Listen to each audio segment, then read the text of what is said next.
മരണ അവസാന ശ്വാസത്തിന് മുമ്പ് മർക്കോസിനെ കൂടെ മടക്കിക്കൊണ്ടുവരിക. അങ്ങനെയെങ്കിൽ ഇന്ന് രാത്രി ഓർത്തുകൊള്ളണം, ഇന്ന് രാത്രിയിലും തീരാത്ത പ്രശ്നങ്ങൾ ഉണ്ടെങ്കിൽ ഇവിടെ പരിഹാരമായി മാറണം.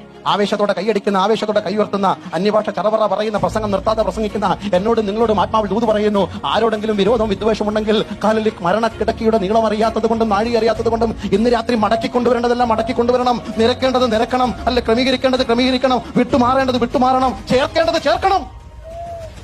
ഹല്ലേലൂയ. അതൊക്കെ ആയിരിക്കട്ടെ നമ്മുടെ ഈ ദിവസത്തിലെ ആത്മീയ ശുശ്രൂഷ കൊണ്ടുണ്ടാകുന്ന പ്രതിഫലനങ്ങൾ. ഇവിടെ പറയുകയാണ്, നീ നിനക്കുള്ളതെല്ലാം വിറ്റം ചെയ്യണം, ദരിദ്രർക്ക് കൊടുക്കണം. പുള്ളി ആകെ പേടിച്ചു പോയി. കാരണം ഇത്ര നാൾ വാരിക്കൂട്ടിയത് നേടിയത് ഒറ്റ രാത്രി കൊണ്ട് കച്ചവടമാക്കണം എന്ന് പറഞ്ഞപ്പോൾ പുള്ളി കേട്ടിട്ട് വന്ന ഒരു ഒറ്റ പൊട്ട. അതാ വായിച്ചത്, വചന കേൾവി അവനെ എന്താക്കി മാറ്റി? മേക്ക് ഹിം സാഡ്, അവനെ ദുഃഖിതനാക്കി മാറ്റി. പലപ്പോഴും ദൈവമക്കളും സഭായം കഴിഞ്ഞ് പോകുമ്പോൾ മുഖം വീർപ്പിച്ചാൽ പോലും നമ്മൾ ഓർക്കും, അല്ലെങ്കിൽ നമ്മളോട് വേണമെങ്കിൽ നല്ല കേട്ട പ്രസംഗം അനുസരിക്കാൻ പറ്റാത്തതുണ്ട്. ആരെങ്കിലും നിങ്ങളെ കാണാതെ മിണ്ടാതെ പോയി ഓർത്തോണം, ഇന്നത്തെ പ്രസംഗം പുള്ളിക്കങ്ങ് ഏറ്റത്.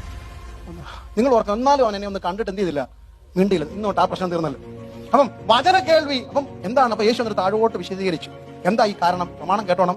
അപ്പൊ ശിഷ്യന്മാർ പറഞ്ഞു, ഇങ്ങനെയാണെങ്കിൽ ആർക്ക് സ്വർഗത്തിൽ പോകാൻ പറ്റും? അപ്പാർട്ട്മെന്റും വില്ലായും വീടും കാറും ഉള്ള അതല്ല ഇവിടുത്തെ വിഷയം. നിങ്ങളുടെ വീട് വിൽക്കുന്ന കാര്യമല്ലേ പറഞ്ഞു വരുന്നത്, നിങ്ങൾ ദൈവത്തിന് വേണ്ടി ചുരുങ്ങുന്ന കാര്യം. അപ്പൊ യേശു പറഞ്ഞു, അങ്ങനെയാണെങ്കിൽ ശിഷ്യന്മാർ പറഞ്ഞു, ധനവാന്മാർക്ക് അവിടെ പോകാൻ പറ്റത്തില്ല, സ്വർഗത്തിൽ പോകാൻ പറ്റും. അപ്പൊ യേശു രൂപം പറഞ്ഞു, താഴെ കൊണ്ട് വായിക്കാൻ സമയമില്ല, അതിനെക്കാട്ടി എളുപ്പം ഒട്ടകത്തിന് എന്തിനത്ര പോകുന്ന. അപ്പം നീ ശ്രദ്ധിച്ച് കേൾക്കണം.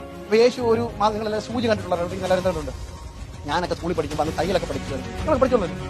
പട്ടണം ഇപ്പൊ നമുക്ക് ഇതിന്റെ ആവശ്യമില്ലല്ലോ. ഒരു വസ്ത്രം പോരാങ്കിൽ എന്ത് ചെയ്യണം? അടുത്ത വസ്ത്രം മാറി കിട്ടില്ല. അന്ന് എത്രയോ യൂണിഫോമൊക്കെ 5-6 വർഷമൊക്കെ ഒരു വസ്ത്രം കൊണ്ട് പോയിട്ടുണ്ട്. ഞാൻ പോയിട്ടുണ്ട്, അഭിമാനത്തോടെ പറയുന്നു. സ്തോത്രമല്ലേ, ദൈവത്തിന്റെ പദ്ധതികളൊക്കെ ഓർത്ത് സ്തോത്രം ചെയ്യും. ഓക്കെ, അപ്പൊ പറയുകയാണ്, ഈ സൂചിയുടെ ഐ ഓഫ് ദ നീഡിൽ എന്ന് പറയുന്ന സൂചിയുടെ കുഴ. ഒട്ടകം എന്ന് പറഞ്ഞ് എനിക്ക് എവിടെ പോകണം? ഇതിനകത്തൂടെ പോകണം. അപ്പം സൂചി പറഞ്ഞു, പറ്റത്തില്ല, നിന്റെ സൈറ്റല്ല എന്റെ സൈറ്റ്.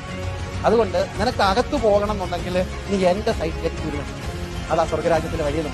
യേശു പറഞ്ഞു, സ്വർഗരാജ്യത്തിന്റെ വഴി ഇടുക്കം, ഞെരുക്കം, ചുരുക്കം. ഇതത്ര ദൈവമക്കളെ. അപ്പൊ പക്ഷേ നമ്മൾ എന്ത് ചെയ്തു? സഭയും സംഘടനയൊക്കെ അല്ലെങ്കിൽ ഒട്ടകത്തെ പണക്കാൻ പറ്റുമോ? ഈ ഒട്ടകത്തെ പണക്കിയ പ്രശ്നമായില്ലേ? അതുകൊണ്ട് ഞങ്ങൾ സൂചിയുടെ കുഴ അങ്ങ് വലുതാക്കി, ഒട്ടകത്തിന് കയറി പോകാവുന്ന രീതിയിൽ. അന്ന് ആലോചിച്ച് നോക്കി, ഇന്നത്തെ പല പ്രശ്നങ്ങളും ആത്മമണ്ഡലത്തിൽ ഉണ്ടാകുന്ന അധപ്പതനത്തിന്റെ കാരണം ഒട്ടകത്തിന് പോകാൻ പറ്റിയ സൂചി. ദൈവമക്കളെ, സ്വർഗം ആഗ്രഹിക്കുന്നത് സ്വർഗരാജ്യത്തിന്റെ വഴിയിലേക്ക് ഞാൻ ചുരുങ്ങണം, ദൈവം വെച്ചിരിക്കുന്ന പ്രമാണത്തിലേക്ക്. ഹല്ലേലൂയ. ഇന്ന് രാത്രി എത്ര പേർക്ക് വിശ്വാസമുണ്ട്?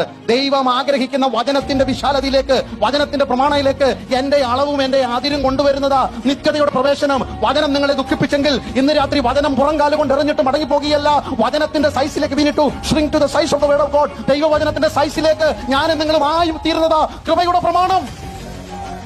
അതിനാ വചനം പറയുന്നത്, കൈ നിനക്ക് ഇടർച്ച വരുത്തിയാൽ വെട്ടിക്കളയണം, കാല് നിനക്ക് ഇടർച്ച വരുത്തിയാൽ മുറിച്ചു കളയണം, കണ്ണ് നിനക്ക് ഇടർച്ച വരുത്തിയാൽ ചൂഴ്ന്നു കളയാൻ മടിക്കരുത്.